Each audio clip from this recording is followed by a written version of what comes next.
Hey everyone, David C. Andersen here coming at you from the Knife Center. Today we're going to do something a little bit different, and we're going to be taking a look at some of my favorite knives from 2018. Let's check it out.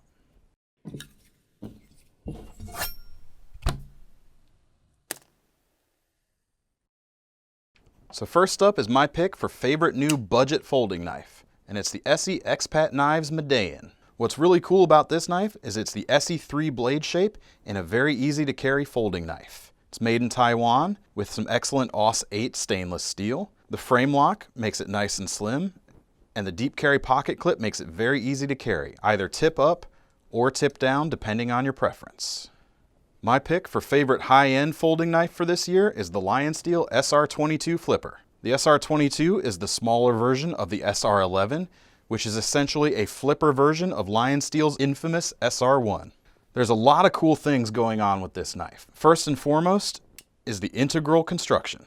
The handle itself is made out of a single piece of titanium with milled holes here in the back. There's also versions with anodized aluminum handles, but the titanium is just extra special.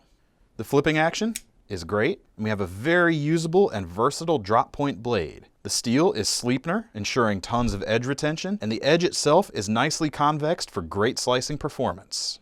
Another great feature with this knife, which is a LionSteel staple, is the rotoblock safety. With a simple twist of this disc right here, you've locked the lock bar in place, offering redundant systems for keeping that blade open. The final cherry on top with this knife is an excellent deep carry pocket clip, as well as a glass breaker on the pommel. Next up is the category of most improved, and hands down my favorite this year is the Buck 110 and 112 folding hunters. These are fully modern renditions of some of Buck's most famous designs, and they're optimized for the way most people carry their knives today. The base models of these knives feature Buck's famous 420HC steel and nylon handles, but if you step up to the Pro model, you get your choice of either black G10 or a couple different colors of micarta for the handles, as well as S30V blade steel. They've also modified the blade shape just a little bit from the classic 110 and 112, with more of a straight clip as opposed to the half moon clip. You also get a nice strong deep carry pocket clip to complete the package. Overall, this is a great improvement on a classic design that we think compares well to competitors such as the Spyderco Endura and Delica. Moving on to my favorite new fixed blade from 2018 is the Ka-Bar BK62 Becker Kephart.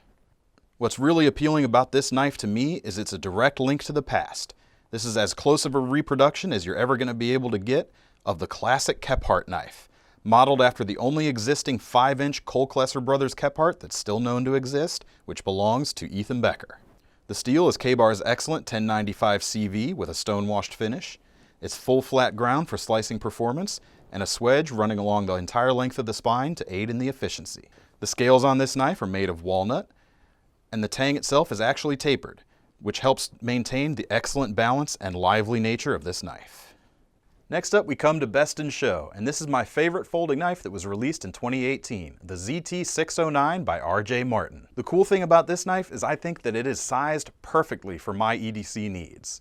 It features a machined titanium handle with gold anodization, looks fantastic with some really cool texture on it, and the clip point blade has a ton of style and complements that handle very nicely. CPM 20 CV blade steel means it can absolutely perform, and overall I think this is a fantastic gentleman's knife option from Zero Tolerance. So there's been a lot of great knives that came out this year. These are just my favorites, but how about you guys? Do you like what I picked? If not, tell us what your favorites would be down below in the comments. In the meantime, if you want to get your hands on any of these knives, click the link in the description below to head on over to KnifeCenter.com.